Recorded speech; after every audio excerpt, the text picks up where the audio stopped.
ఆర్థిక ప్రణాళికలో ఆదాయ పన్ను అత్యంత కీలకమని చెప్పొచ్చు. దీంట్లో ఏ చిన్న పొరపాటు చేసినా దీర్ఘకాలంలో దాని ఫలితం ప్రతికూలంగా పడుతుందని చెప్పొచ్చు. ముఖ్యంగా పన్ను చెల్లింపుదారులు పన్ను ఆదా పెట్టుబడుల కోసం ఎక్కువగా చూస్తుంటారు. 2024-25 ఆర్థిక సంవత్సరం మరో 3 నెలలే ఉంది. 2025 ఏప్రిల్ 1 నుంచి కొత్త ఆర్థిక సంవత్సరం అమల్లోకి వస్తుంది. ఇప్పటి నుంచే పన్ను ఆదా పథకాల్ని ఎంచుకోవాలి. అయితే ట్యాక్స్ ఆదా చేసుకునేందుకు పథకాల్ని ఎంచుకునేటప్పుడు మన లక్ష్య సాధనలో అవి ఎంతవరకు ఉపయోగపడతాయని చూడాలి. ప్రస్తుతం దేశంలో 2 రకాల పన్ను విధానాలు ఉన్నాయి. అయితే పాత పన్ను విధానంలోనే పన్ను మినహాయింపు ప్రయోజనాలు ఉన్నాయి.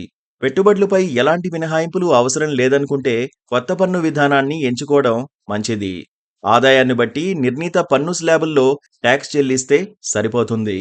పాత పన్ను విధానంలో Sukanya Samriddhi Yojana, public provident fund వంటి కొన్ని పథకాల్లో పెట్టుబడులపై ఆదాయ పన్ను చట్టం సెక్షన్ 80C కింద ట్యాక్సు తగ్గించుకోవచ్చు. ఇంకా ఇంటి రుణంపై చెల్లించిన వడ్డీ కూడా ఉంటుంది. ఇది కొత్త పన్ను విధానంలో మాత్రం ఉండదు. దీంట్లో బెనిఫిట్ అంటే స్టాండర్డ్ డిడక్షన్ మాత్రమే ఉంటుంది. ప్రస్తుతం కొత్త పన్ను విధానంలో 75,000 రూపాయల స్టాండర్డ్ డిడక్షన్ ఉంది. పాత పన్ను విధానంలో ఇది కాస్త తక్కువగా ఉంటుంది.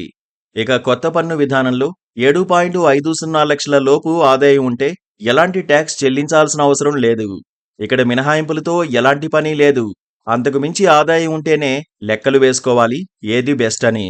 పన్ను వర్తించే ఆదాయం లెక్క తీస్తున్నప్పుడు మీకు వస్తున్న మొత్తం ఆదాయాల్ని చూడాలి.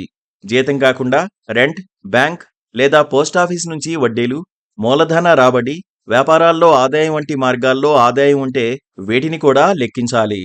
ఇంకా పన్ను ఆదా పథకాల్లో ఎంత పొదుపు చేశామో చూసుకుంటే పన్ను తగ్గించుకునేందుకు స్పష్టత వస్తుంది.